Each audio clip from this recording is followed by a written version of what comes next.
पाप मोचनी एकादशी व्रत की पारण विधि, समय और नियम क्या हैं?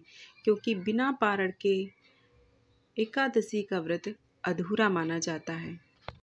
जय Siya Ram, welcome back to my channel. Ekadashi तिथि को भगवान विष्णु और माँ लक्ष्मी की कृपा प्राप्त करने के लिए उत्तम मानी जाती है और यह व्रत हिंदू धर्म में बहुत ही श्रेष्ठ और उत्तम व्रत माना जाता है। चैत्र माह के कृष्ण पक्ष में पाप मोचनी एकादशी का व्रत किया जाता है और एकादशी का पारण अगले दिन यानी द्वादशी तिथि पर करने का विधान है। इस साल 2025 में पाप मोचनी एकादशी की तिथि को लेकर बहुत ही कन्फ्यूजन था कि 25 या 26 किस तारीख को व्रत रखा जाए, लेकिन इस साल दोनों तिथियों में व्रत रखा गया है।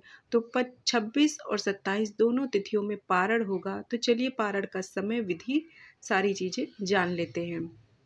क्योंकि बिना पारण के एकादशी का व्रत पूरा नहीं होता है और एकादशी के पारण के भी कुछ नियम होते हैं और समय होता है जो कि बहुत ही ज़रूरी होता है इसके पारण के लिए। तो कुछ शास्त्रों में ज्योतिष लोगों का मानना था कि 25 तारीख को व्रत ज़्यादा अच्छा रहेगा गृहस्थ लोगों के लिए, और कुछ लोगों का मानना है 26 तारीख को वैष्णव लोग रखे जाएंगे।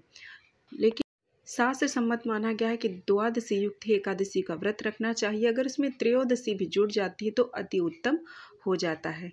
तो इस साल पाप मोचनी एकादशी का व्रत है वो काफ़ी लोगों ने 25 मार्च को रखा है, तो वो लोग 26 मार्च को पारण करेंगे, और जिन लोगों ने 26 मार्च को व्रत रखा है वो लोग 27 मार्च को पारण करेंगे। इस दिन भगवान विष्णु और माँ लक्ष्मी की पूजा अर्चना होती है, साथ ही विशेष चीज़ों का दान भी करना चाहिए।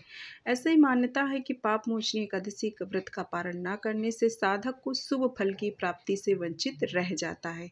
इसीलिए द्वादशी तिथि पर व्रत का पारण करना चाहिए, क्योंकि पाप मोचनी एकादशी के व्रत के परिणाम स्वरूप आपके जो पाप हैं वो नष्ट हो जाते हैं।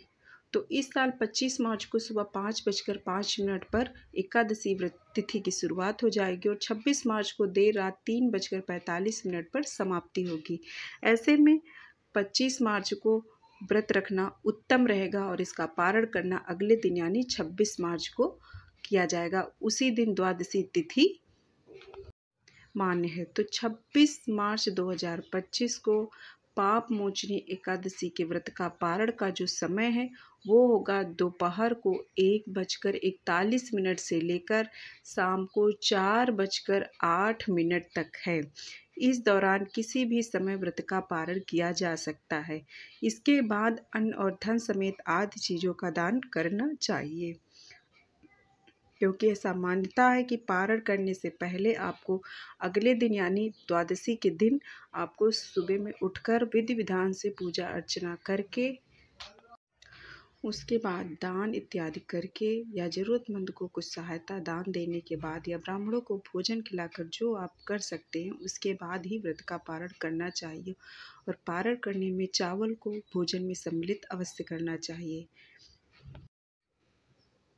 तो इस तरीके से द्वादशी के दिन आप सुबह जल्दी उठें और दिन की शुरुआत देवी देवताओं के ध्यान से करें। स्नान करने के बाद भगवान विष्णु और माँ लक्ष्मी की पूजा अर्चना करें। देसी घी का दीपक जलाकर आरती करें। प्रभु के मंत्रों का जाप करें। फल मिठाई समेत आदि चीज़ों का भोग लगाएं। जीवन में सुख शांति की प्राप्ति के लिए कामना करें। इसके बाद तुलसी मित्र जल ग्रहण करके व्रत खोलें और दान करें। तो 26 मार्च को जो व्रत का पारण का समय है वो 1 से लेकर 4 बजे तक रहेगा। समय आप यहाँ पर जाकर नोट कर सकते हो।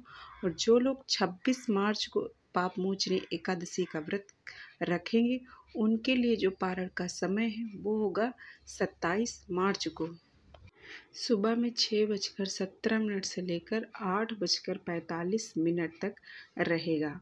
तो ये 27 मार्च के पारण का समय है।